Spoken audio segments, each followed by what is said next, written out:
the human imagination, in conjunction with technology, has become a force so potent that it really can no longer be unleashed on the surface of the planet with safety.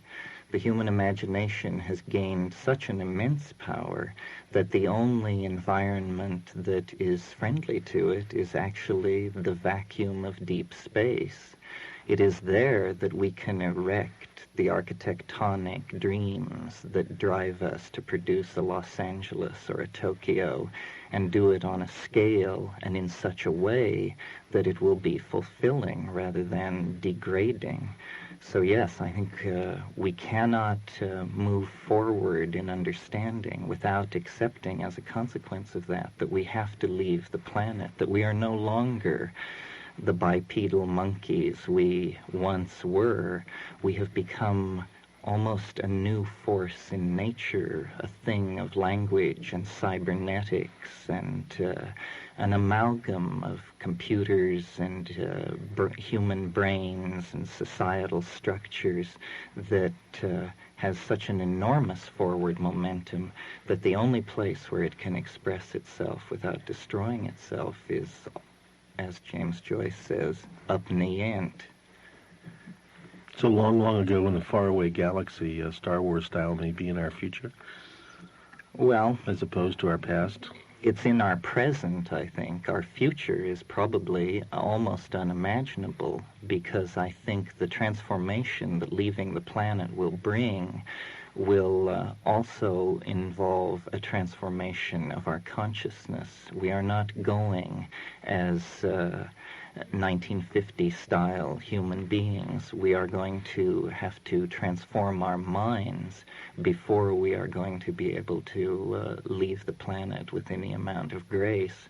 This is where I think the psychedelics come in, because they are anticipations of the future. They seem to channel information that is not strictly governed by the laws of normal causality, so that there really is a prophetic dimension, a glimpse of the potential of the far centuries of the future through these compounds.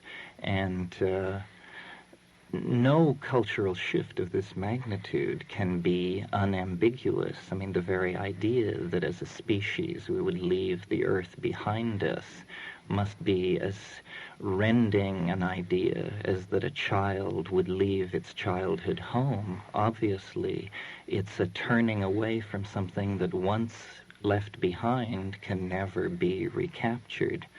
However, this is the nature of going forward into being, a series of self-transforming ascents of level, and we now simply happen to be at that moment of ascent to a new level that is linked to leaving the planetary surface physically and to reconnecting with the contents of the unconscious collectivity of our minds. These two things will be done simultaneously. This is what the last half of the 20th century, it seems to me, is all about. Well, by and large, psychedelics have really not been accepted into the mainstream. Do you see a change in that? Well, not particularly. They hold a certain fascination for a persistent majority, and in that way they do their catalytic work upon society, which is to introduce new ideas and to release a certain kind of creative energy into society. I certainly would not like to see a return to the psychedelic hysterias of the 1960s. I think it's fine that these things are now the subject of interest of a much smaller group of people, but perhaps a group of people with a greater commitment and a better idea of exactly what these things are. And it's really the same people. It's just a smaller group of them, and they have accumulated experience over the past 20 years. However, certainly don't think all psychedelic frontiers are conquered. One of the things that I write about and speak about are the phenomena that many people confirm with the psilocybin family of hallucinogens that no one has included in the standard model of psychedelic drugs. And by that I refer to the logos-like phenomenon of an interiorized voice that seems to be almost a superhuman agency, a kind of genus loci. And I've been writing recently about alien intelligence, which is what I call this, where you have contact with an entity so beyond the normal structure of the ego that if it is not an extraterrestrial, it might as well be, because its bizarreness and its distance from ordinary expectations about what can go on is so great that if flying saucers arrived here tomorrow from the Pleiades, it would make this mystery no less compelling, because I believe that the place to search for extraterrestrials is in the psychic dimension, and there the problem is not the absence of contact, but the volume of contact that must be sifted through, because the fact of the matter is shaman and mystics and seers have been hearing voices and talking to gods and demons since the Paleolithic and probably before. That doesn't mean that we can rule out this approach to communication. It seems to me far more likely that an advanced civilization would communicate interdimensionally and telepathically. The amounts of time available for an intelligent species to evolve these kinds of communication are vast. So I think that it's very interesting then that the tryptamines, psilocybin and DMT, at the 15 milligram level very reliably trigger what could only be described as contact-like phenomena. And not only the interiorized voice in the head, but also the classical flying saucer motifs of the whirling disc, the lens-shaped object, the alien approach. This seems to be something hardwired into the human psyche, and I would like to find out why. I think it's a very odd fact of human psychology, and I don't buy any of the current theories ranging from that nothing at all is happening to that this is in fact another species with a world around another star that is getting in touch with us. I think it's something so bizarre that it actually masquerades as an extraterrestrial so as not to alarm us by the true implications of what it is. But I suspect it is something like an overmind of the species, that actually the highest form of human organization is not realized in the democratic individual. It is realized in a dimension none of us have ever penetrated, which is the mind of the species, which is actually the hand at the tiller of history. It is no government, no religious group, but actually what we call the human unconscious. But it is not unconscious, and it is not simply a cybernetic repository of myth and memory.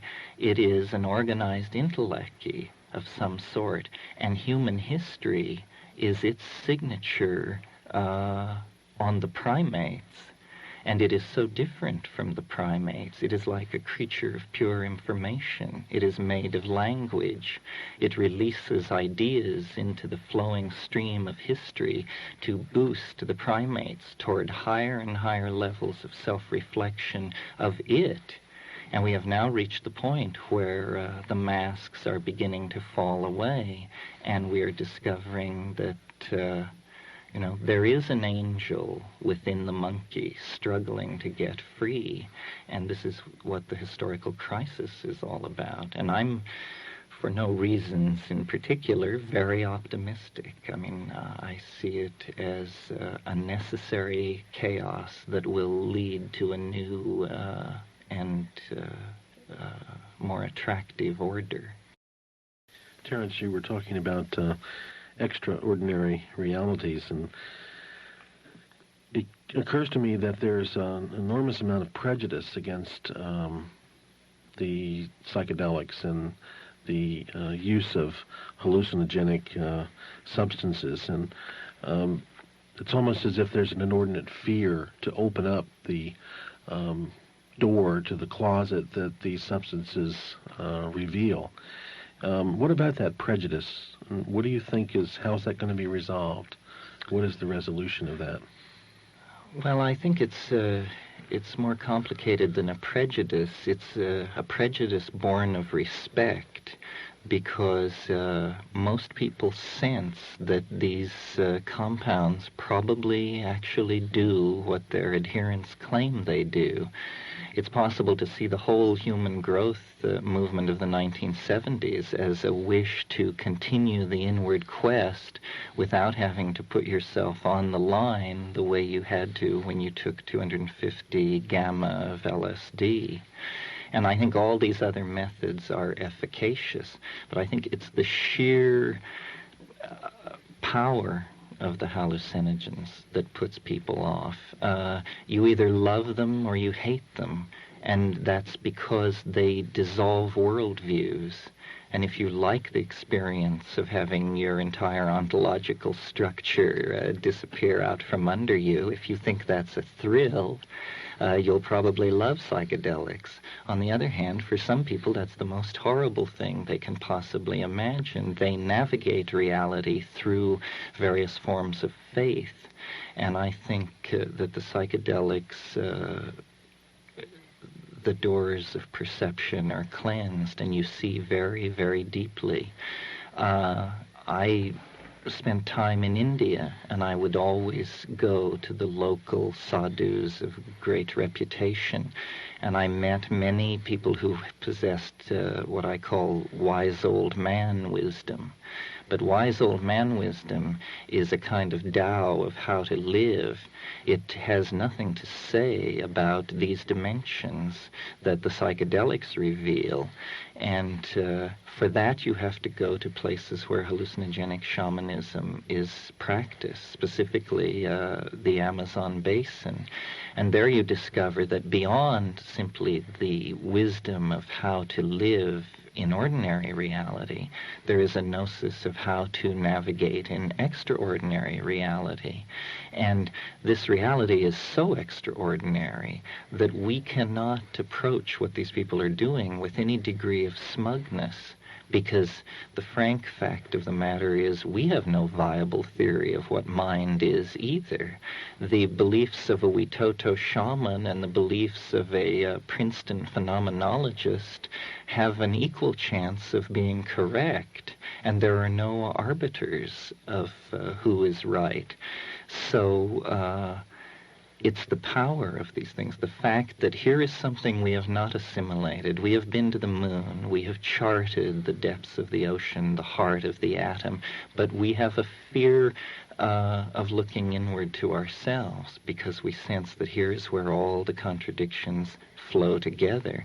And the same prejudice against psychoanalysis that characterized the 20s and 30s, when it was thought to be superfluous or some kind of fad, attends the psychedelics now. It's because it touches a very sensitive nerve. It touches the issue of the nature of man. And people are uncomfortable with this, or some people are uncomfortable with this.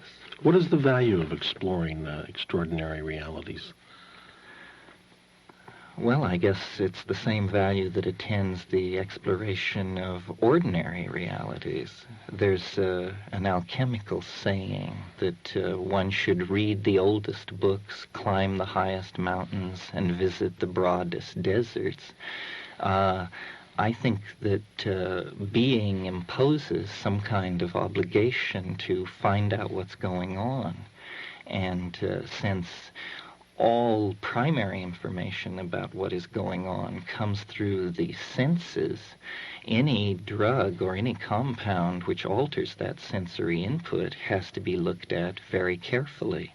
I've often made the point that chemically speaking, you can have a molecule which is completely inactive as a psychedelic, and you move a single atom on one of its rings, and suddenly it's a powerful psychedelic. Well, now it seems to me this is a perfect proof of the interpenetration of matter and mind. The movement of a single atom from one known position to another known position changes an experience from nothing to overwhelming. This means that mind and matter at the quantum mechanical level are all spun together. This means that in a sense, the term extraordinary reality is not correct if it implies a division of category from ordinary reality. It is simply there is more and more and more of reality, and some of it is inside our heads, and some of it is deployed out through three-dimensional Newtonian space. Most of us, I think, just simply accept the everyday reality as the only one. And you're talking about journeys into the nether regions of which far beyond most people's conception or even wanting to conceive of such a reality. Well, I think there's a shamanic temperament, which is a person who craves knowledge. Knowledge in the Greek sense of gnosis. In other words, knowledge not of the sort where you subscribe to Scientific American and it validates what you believe, but immediately, cosmology is constructed out of immediate experience that are found always to be applicable. You see, I don't believe that the world is made out of quarks or electromagnetic waves or stars or planets or any of these things. I believe the world is made out of language, and that this is the primary fact that has been overlooked. The construction of a flying saucer is not so much a dilemma of hardware as it is a poetic challenge. And people find it very hard to imagine exactly what I'm talking about. What I'm saying is that the leading edge of reality is mind, and mind is the primary substratum of being. We in the West have had it the wrong way around for over a millennia, but once this is clearly understood, with what we have learned in our little excursion through three-dimensional space and matter, we will create a new vision of humanity that will be a fusion of the East and the West. The world being made of language, and I think of these extraordinary realities which are totally beyond any language that we use in any ordinary sense. Yes, well, they are beyond ordinary language. I always think of Philo Judaeus writing on the Logos. He posed to himself the question, what would be a more perfect Logos? And then he answered saying, it would be a Logos which is not heard but beheld. And he imagined a form of communication where the ears would not be the primary receptors, but the eyes would be. A language where meaning was not constructed through a dictionary of little mouth noises, but actually three-dimensional objects were generated with a kind of hyperlanguage so that there was perfect understanding between people. And this may sound bizarre in ordinary reality, but these forms of synesthesia and synesthesic glossolalia are commonplace in psychedelic states. Terence, could you identify Philos for us and tell us who he was? He was an Alexandrine Jew of the 2nd century who made it his business to travel around the Hellenic world and discussed all the major cults and religious and cosmogonic theories of his day. So he's a major source of Hellenistic data for us. How would you relate to Socrates' view of the world? Well, I think that it's hard not to be a Platonist, but it's something perhaps we should struggle against, or at least struggle to modify. I think of myself as sort of a Whiteheadian Platonist. Certainly the central Platonic idea, which is the idea of the ideas, these archetypal forms which stand outside of time, is one which is confirmed by the psychedelic experience. And Plato's formulation of time as the moving image of eternity is another one of these aphorisms that the psychedelic state confirms.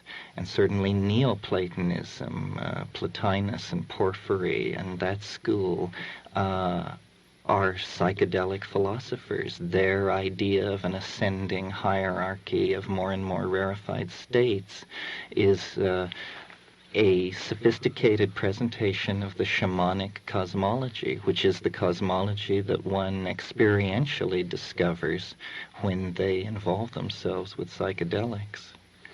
What I think most of us don't understand or don't really know is the fact that Greek culture and the Eleusinian mysteries incorporated the use of something that very akin to psychedelics. Yes. And essentially, Western civilization is based on the culture that had at its core root an experience and a ritual that used, as I say, something akin to psychedelics. Yes, well, for over 2,000 years, everyone who was anyone in the ancient world made the pilgrimage to Eleusis and had this experience, which Gordon Wasson and Carl Ruck have argued very convincingly was a hallucinogenic intoxication on ergot. But of course, as soon as the church solidified its power, it closed these Platonic academies and moved against pagan, so-called pagan knowledge and heretical knowledge, and not only the Platonists, but all the Gnostic sects, all of these people, all of these viewpoints were repressed.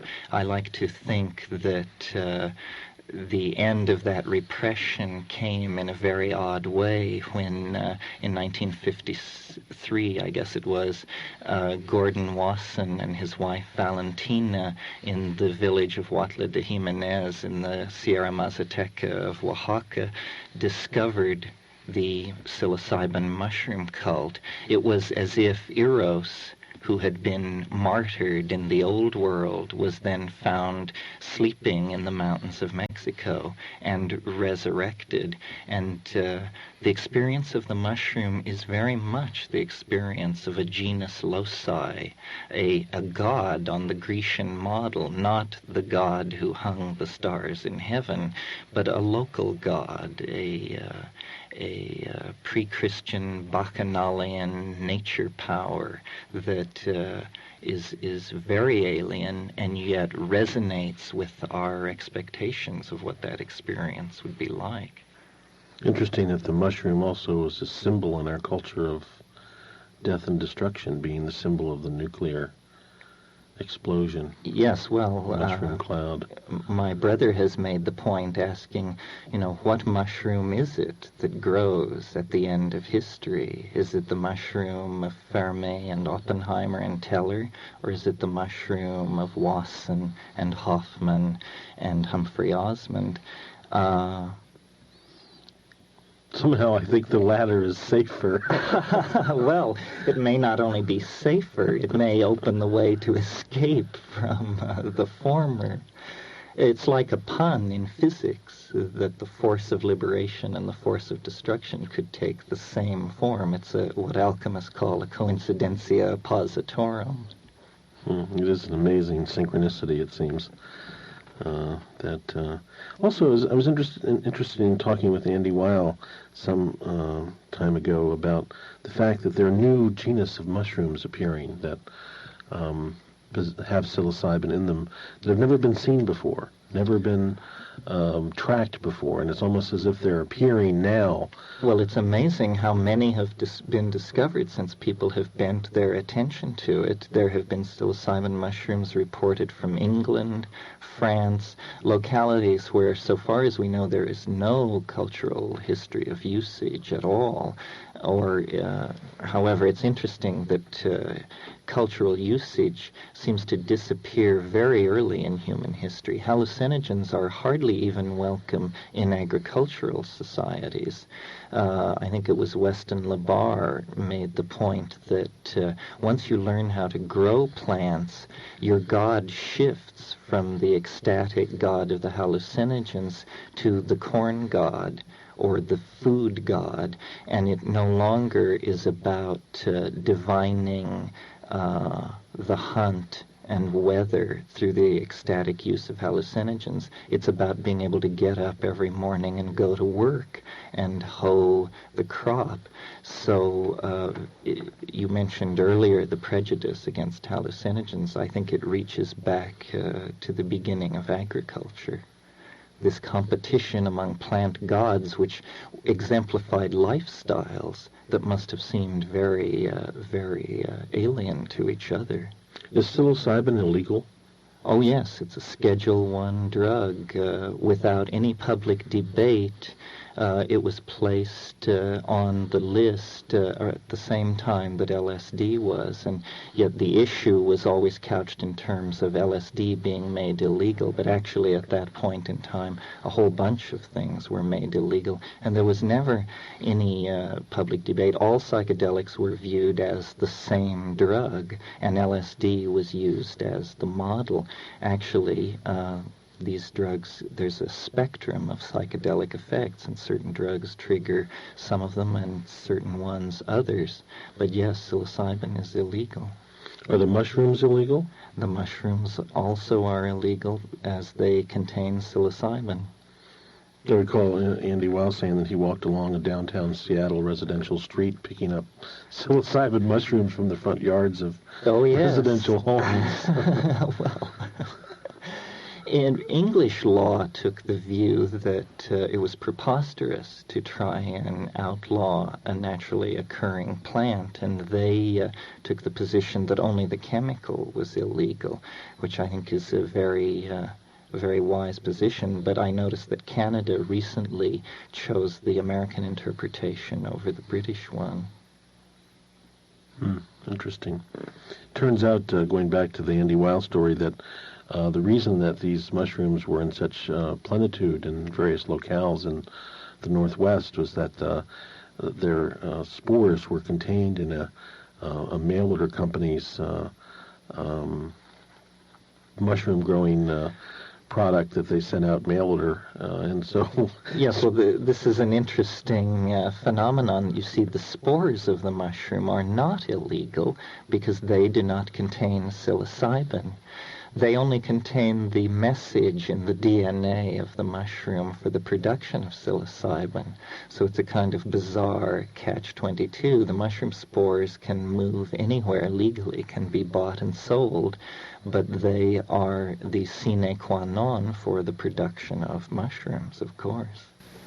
Terence, the kind of knowledge and kind of information you're putting forward is not generally available. It's not the kind of information or knowledge that one would find in the typical academic anthropology curriculum. And yet it seems to be a knowledge that is ever expanding, but somehow it's outside of the cultural, institutional entities in some way. Number one, why do you think that's the case? Of course, there's a logical answer to that one, but what do you see as the future of this kind of information, this kind of knowledge? Well, I think in a sense it signals the rebirth of the institution of shamanism in the context of modern society. And anthropologists have always made the point about shaman that they were very important social catalysts in their group, but they were always peripheral to it, peripheral to the political power, and actually usually physically peripheral, living at some distance from the village. And I think the electronic shaman, the people who pursue the exploration of these spaces, exist to return to tell the rest of us about it, that we are now coming into a period of racial maturity as a species where we can no longer have forbidden areas of the human mind or cultural machinery. We have taken upon ourselves the acquisition of so much power that we now must understand what we are. We cannot travel much further with the definitions of man that we inherit from the Judeo-Christian tradition. We need to truly explore the problem of consciousness, because as man gains power, he is becoming the defining fact on the planet in the near space area. So the question that looms is man good? And then, if he is, what is it he's good for? And the shaman will point the way, because what they are visionaries, poets, cultural architects, forecasters, all these roles which we understand in more conventional terms, rolled into one and raised to the nth power. They are cultural models for the rest of us. This has always been true. The shaman has access to a superhuman dimension and a superhuman condition. And by being able to do that, he affirms the potential for transcendence in all people. He is an exemplar, if you will. And I see the attention that's being given to these things signaling a sense on the part of the society that we need a return to these models. This is why, for instance, in the Star Wars phenomenon, Luke Skywalker is a direct translation of the word shaman out of the Tungusic, which is where Siberian shamanism comes from. So these heroes that are being instilled in the heart of the culture are shamanic heroes. They control a force which is bigger than everybody and holds the galaxy together. And this is true, as a matter of fact. And as we explore how true it is, the limitations of our previous worldview will be exposed for all to see. I think it was J.B.S. Haldane who said, the world may not only be stranger than we suppose, it may be stranger than we can suppose. And I think of the character Yoda, certainly Right. is a shamanic type character. Very much so. As we talk about shamans and shamanism, again, that brings up cross-cultural currents. And do you see the shaman taking on a new?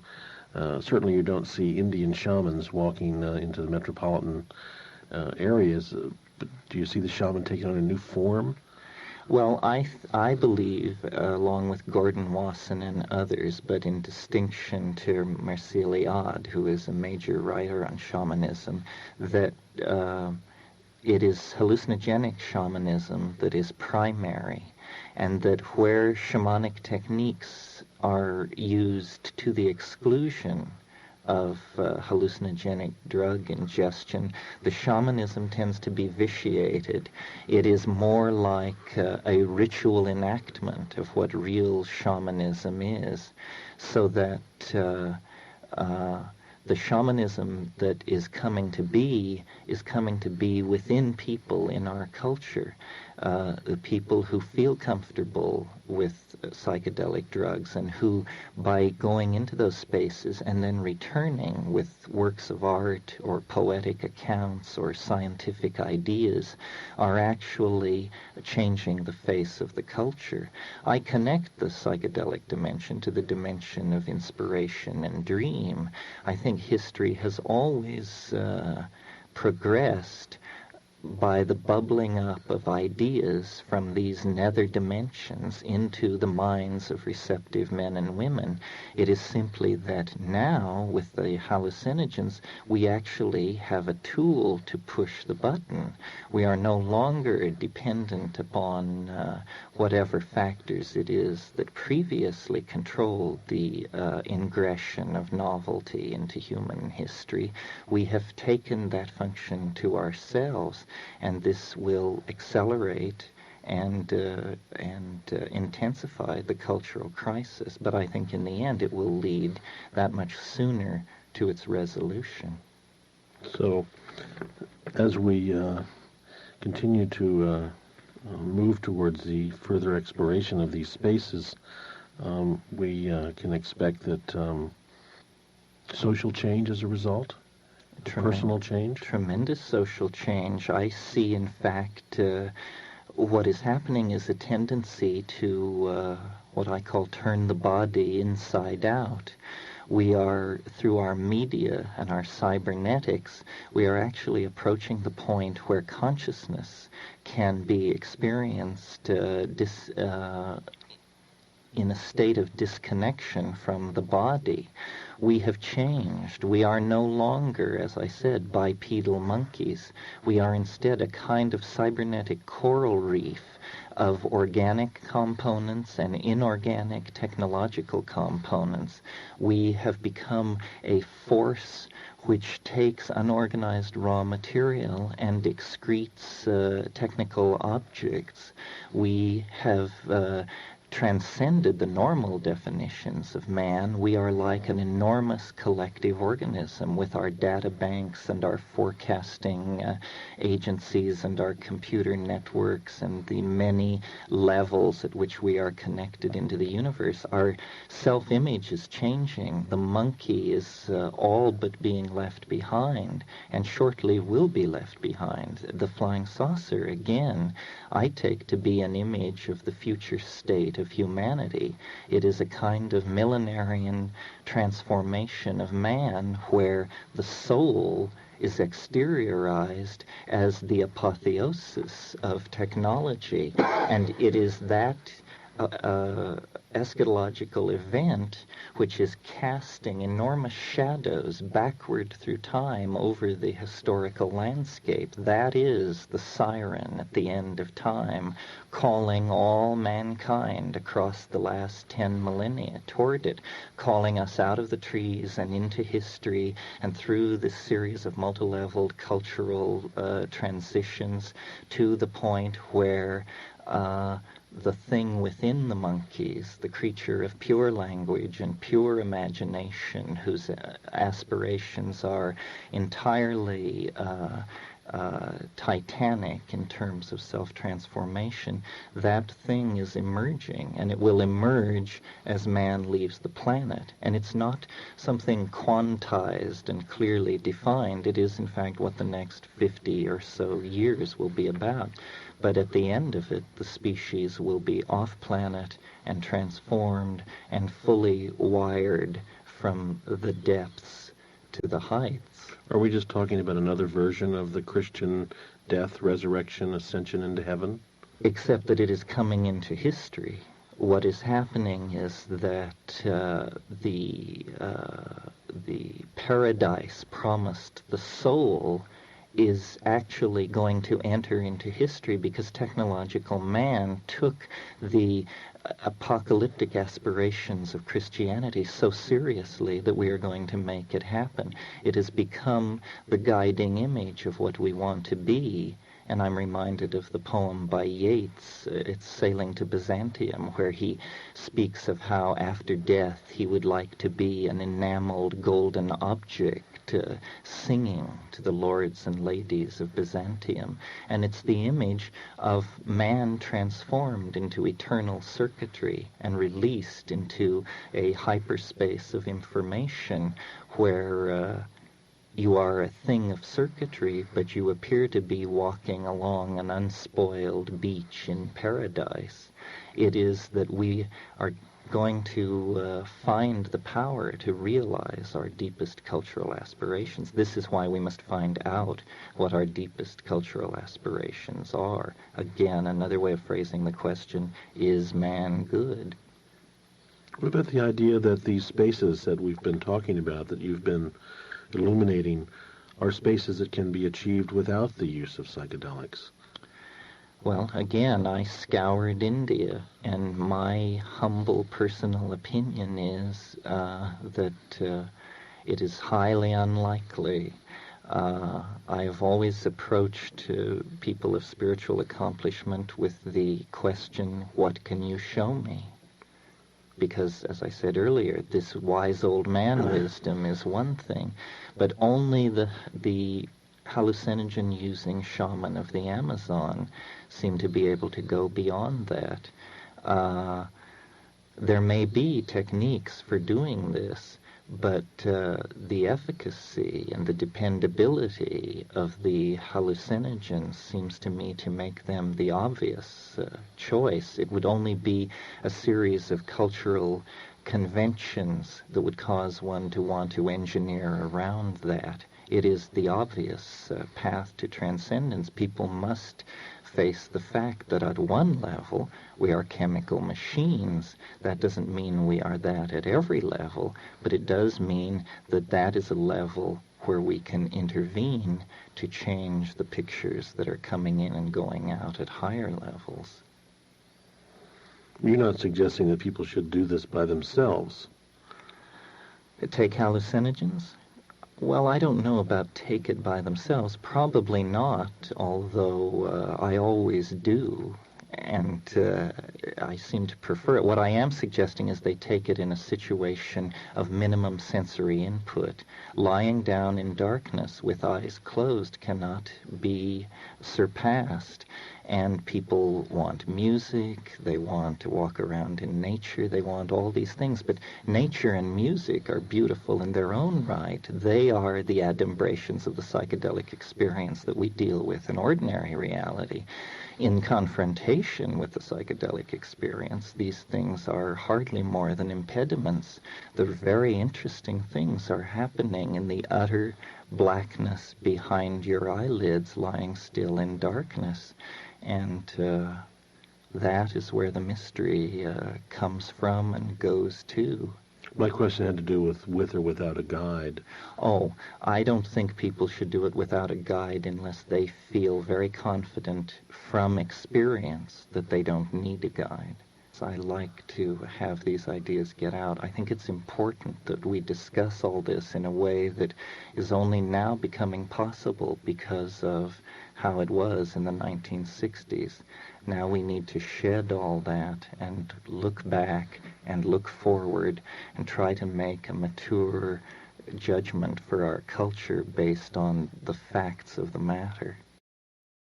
Well, someone asked when we first went around to try and talk about the future. I don't know if I made the point strongly enough. I wasn't sure I felt it click. And I think it's a strong one, and it's somewhat new with me. It's this idea that that we represent some kind of singularity, or that we announce the nearby presence of a singularity, that the evolution of life and cultural form and all that is clearly funneling toward something fairly unimaginable. I mean, I really don't think we can imagine our future, because when we try to project some little science fiction scenario of our future, we inevitably select a very small number of trends, and then we propagate them forward without integrating the forward propagation of everything else that is going to be happening simultaneously. There are options such as nanotechnology, the building of super tiny machines, space migration was once an option. This seems to be fading. It seems to have been written off the menu by the powers that be. As the Soviet Union cracks to pieces, the human race's ability to leave this planet becomes a memory of ancient times. I mean, we could not return to the moon in less than 15 years if we committed ourselves to it tomorrow. So the space thing seems to have been taken off the agenda. There's nanotechnology, there's virtual reality. The present solution seems to be this enforced larval neoteny on the consuming blue-collar masses in the high-tech societies, and triage through epidemic disease and mismanagement in the third world. It's a huge mix, this problem of saving the world or halting the forward thrust into catastrophe. People say, well, why do you worry about saving the world? You just said it's going to end in 2012. I don't see that rap as any sort of permission for political irresponsibility or a lack of attention to world problems. If it's true, great, we're golden. If it's not true, and what a long shot it is, then we should still keep our eye on the ball with all of this stuff. It is overpopulation is what's driving us crazy. All other problems, toxic waste disposal, epidemic disease, resource extraction, degradation of the environment, collapse of the atmosphere, inability to satisfy third world aspirations, all of these problems are population problems. And capitalism doesn't want to talk about it because capitalism is not a human being. Capitalism is a Moloch, a god, a god of bloody sacrifice that sees human beings as ants. And the more ants there are, the more offerings there can be to Moloch. But this is not a good situation for us ants. And, capitalism is a gun pointed at the head of global civilization. If you read the theoreticians of capitalism, Adam Smith and so forth, capitalism assumes an unlimited exploitable frontier. There is no such creature. So it has turned pathological. The only frontier now left to exploit is not a frontier in space, but a frontier in time. We steal the future from our children by plunging massively deeper and deeper into debt. But this frontier, the end is in sight. And when we hit that wall, we will join the Eastern Bloc in a fundamental reappraisal of our situation. Democracy, I believe in. I think democracy is the psychedelic form of government, because I don't see it as a product of rational thought. I see it as institutionalized anarchy.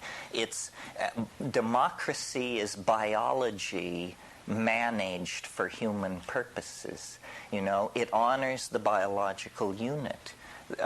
It takes the biological unit and gives it a vote. And that's a way for Mother Nature to then enter into human history. I'm fairly mystical about democracy, sort of like William Blake. So how are you preparing for 2012 yourself personally? Well, by going way out on a limb, I guess. People ask me, what'll you do if nothing happens in 2012? Well, by God-sent coincidence, my 65th birthday occurs a month before the date, so then I think I'll just steal away in disgrace and find myself a girl on an island who runs fish traps and disappear forever. As to what I do in the meantime, I should make it clear, I don't believe this stuff. I find believing in these high-flown, complicated synthetic systems to come off sort of like pathology. So I entertain ideas, but I don't give belief over. I'm very amazed by the time wave. It continuously surprises and delights me, and I don't know, very few people are obviously as into it as I am, but it's proof enough as far as I'm concerned. I mean, it's all I ever would have asked for. You know, it's a gem from the other. It's Aladdin's lamp. It's what I wanted, and I got it. At one point in La Chirera, naturally this question arose in our group: why us? You know, why us? Why are the aliens revealing the unified field theory of space and time to us? And the mushroom just replied without hesitation, because you don't believe in anything. You know, and that apparently is what's required. Do you all know that Van Morrison song about no guru, no method, no teacher, just you and me and nature in the garden? In the garden? I think that's actually where it's at. So what I do between now and 2012 is I'm a meme spreader, a meme replicator. And the purpose of these teaching things is to turn you into fellow replicators of the meme. I mean, I see it all in the metaphors of molecular biology. You know, I have a new sequence of codons here, and I want to insert it into each one of you without error in copying, and then you should go forth and tell other people and copy it into their head, and this meme will spread, because we cannot evolve faster than our language. The edge of being is the edge of meaning, and somehow we have to push the edge of meaning. We have to extend it. We have to, because if we appear to be confronted by insoluble problems, it's because we have the wrong language for dealing with this problem. You know, you learn that with computers. Certain languages are good for certain kinds of problems.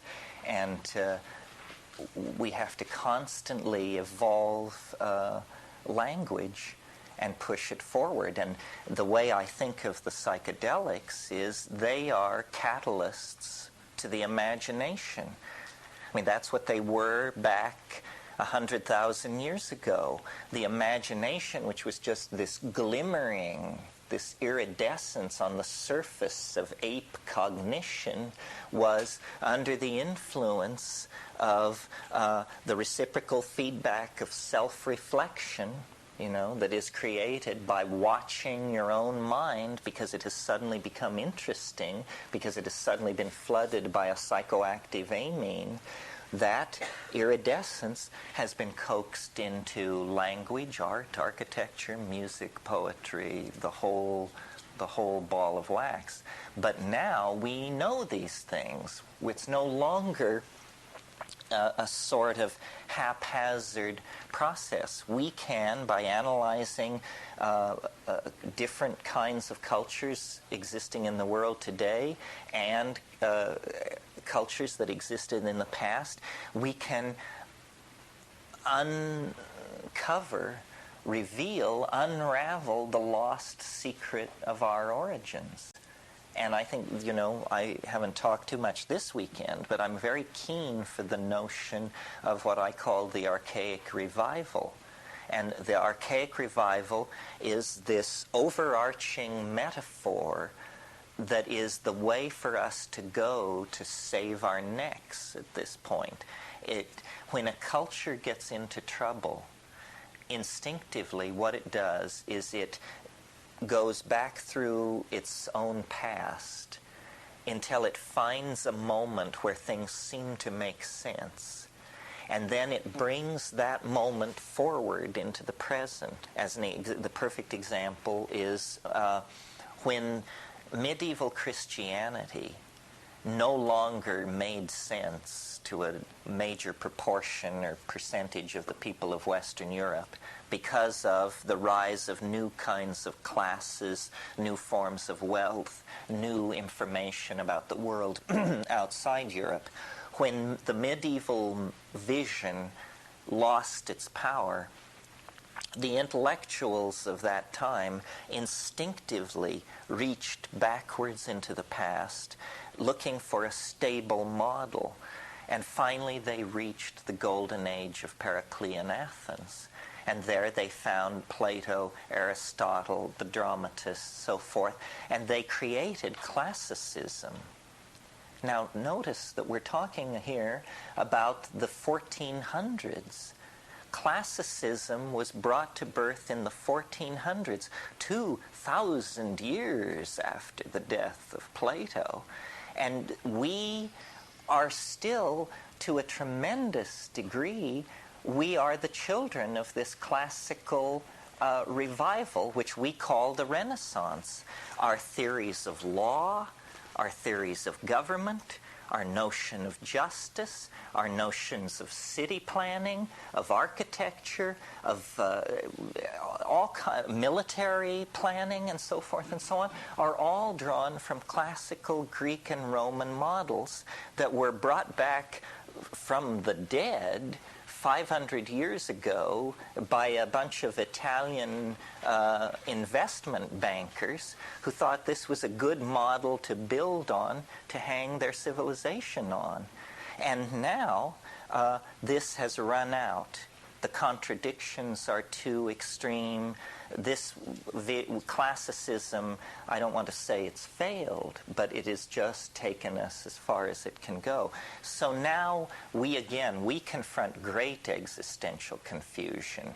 We confront cultural values completely different from our own, such as rainforest aborigines and so forth. We confront the toxic legacy of modern science, the retreating species counts of the earth, the decaying atmosphere, all these things. So we must now reach far back into time for a new cultural model. Our crisis is so great that we have to reach back to the high Paleolithic, to the moment immediately before the invention of agriculture and the creation of the dominator ego. And I see, people talk about the new age and the new paradigm and this and that. Well, it's larger than that. It's been going on throughout the 20th century. The discovery of the purification of mescaline in Berlin in 1897. Freud begins to publish around the turn of the century. Jung, they are discovering the primitive unconscious. They are revealing to Edvardian and Viennese ladies and gentlemen of great culture and breeding that they have inside them, brawling, incestuous, violent, lust-driven animal natures. In other words, they are reintroducing an awareness of the primitive into this tremendously constipated, male-dominated, late 19th century, post-Victorian cultural milieu. And then, following hard upon them, the Impressionists in the 1880s giving way to analytical cubism, and all the cubism arose as a result of the fascination of a few artists with primitive African masks.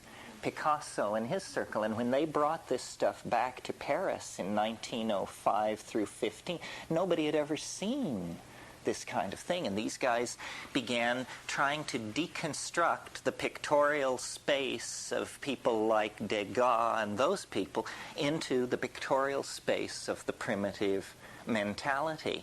Meanwhile, anthropologists were bringing in, and Fraser published The Golden Bough, which laid before the European intellectual community this vast repository of integrated mythology.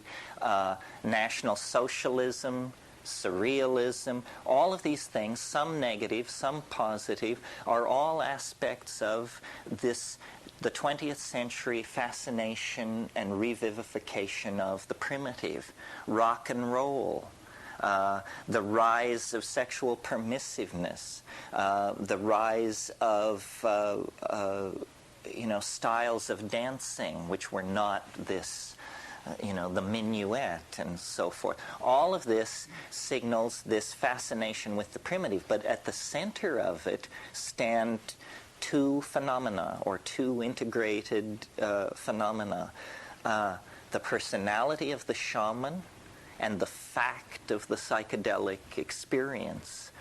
And we've come late to that. The 1960s is when this theme was first announced for any large number of people.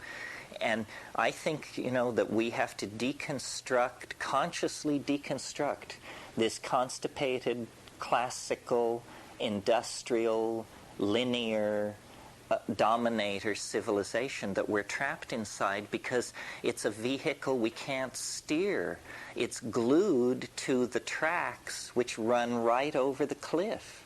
If we cannot alter the assumptions of this society, if the George Bushes and Helmut Kohls of this world are going to continue to run things, then, head for the bunkers, folks, and pray, because the bunkers aren't going to be any consolation.